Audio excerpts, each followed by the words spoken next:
Hello, everyone. Welcome to the Derek O'Shea Morning Show. What is happening in Pittsburgh, and why should we care? Because I think it's a direct result of what's going to be happening in major cities in America today. As funding becomes harder and harder to come by, and most importantly, police officers and wanting to be a police officer becomes harder and harder with culture, climate, and the stigma of being a police officer continues to rise in today's culture. I saw this video being passed around and I thought, is this real? Because it seems like something out of a dystopian view of the world. That cops were potentially not going to calls between 3 a.m. and 7 a.m. because they don't have enough police officers. But most importantly, not only that, but thefts, burglary, and other crimes like that, they're not showing up to anymore. And they have a whole different service for. And how does that affect you as someone who lives in the city? And how does that affect you for people that live in other bigger cities, that this might be a huge shift? See, some might see this as innovative. Some might see this as like revolutionary, big, that they're introducing a telephone reporting unit as opposed to an actual cop going to some of these crimes. Now, here's the video that is being passed around. Rick, what was the big takeaway today? Yeah, Susan, residents of the city will see a major change in the way police respond. They will no longer respond to calls that aren't considered in-progress emergency. That means calls like criminal mischief, theft, harassment, and most burglary alarms will all be handled by an enhanced telephone reporting unit. That means residents will file a police report over the phone. Officers will not respond unless it's an emergency. Also, between the hours of 3 a.m. and 7 a.m., there will be no officers at any of the 6 stations throughout the city. Call boxes that link directly to 911 have been installed for people to use in case of an emergency. And during the overnight shift, there will be as few as 20 officers to cover the entire city. The chief said today the data supports that. Yes, it's enough to cover the entire city in those hours when we have 8% of the time people are calling. I'm confident in the decisions that we make that it impacts this bureau and the city in a much better way than we have in the past. Now, the chief also acknowledging today that some of these changes are due to staffing shortages. Oh, yeah, just going to add that one in there. Well below the 850 they would like to have. Now, coming up new at 5, residents, city council, and the police. Okay, so maybe it's all because of staff shortages. See, when I looked up some of this article, I was playing around on the internet just trying to figure out what the heck is actually happening. And because, look, when people start sharing stuff on the internet and then just reacting without actually doing information, like search into what's actually happening, it drives me absolutely nuts.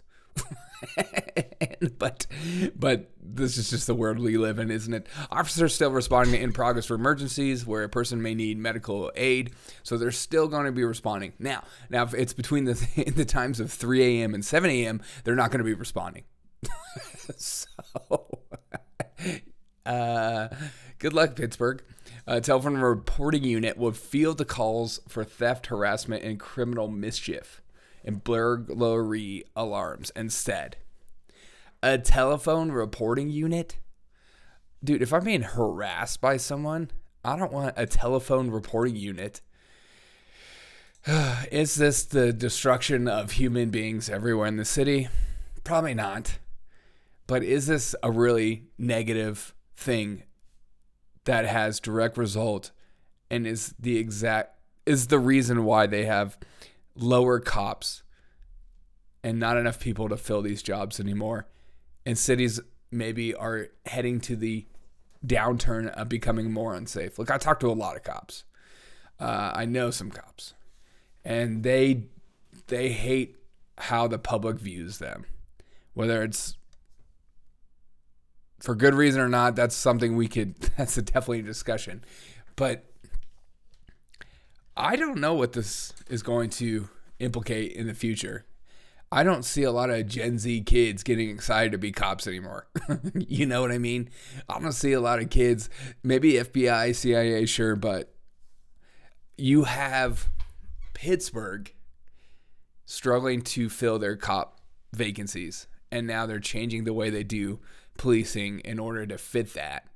Whether they say it is or not, whatever. It's all about retention with these people. So they're trying to appease these people, but it's not going to work, which will eventually result in cops not being able to work during certain hours of the day because they want to be asleep, or they're working less and they're fielding less calls, and they're having other units do the things like they'll send, social workers to do domestic disputes now. But now, because of that, we'll have a result. That's what's going on in New York City, I believe, where the military comes in and then the military starts policing. And it's almost like this acceptance of martial law, where the police are pulling back, the local police, the local sheriffs, and all that kind of stuff, because they're struggling to fill vacancies.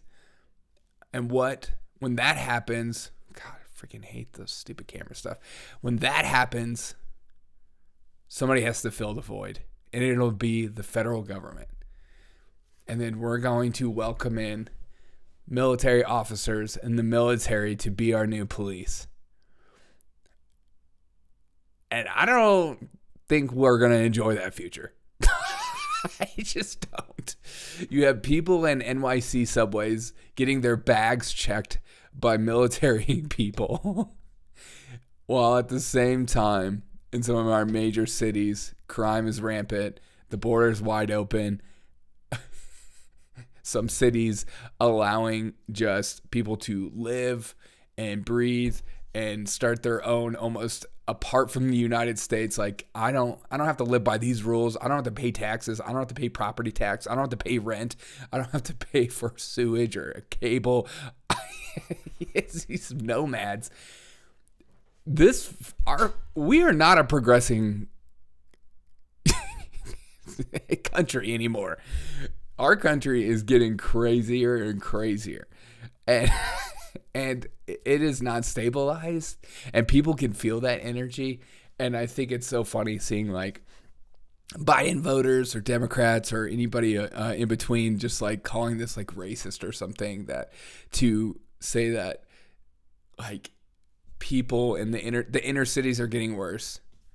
That's a white privileged take.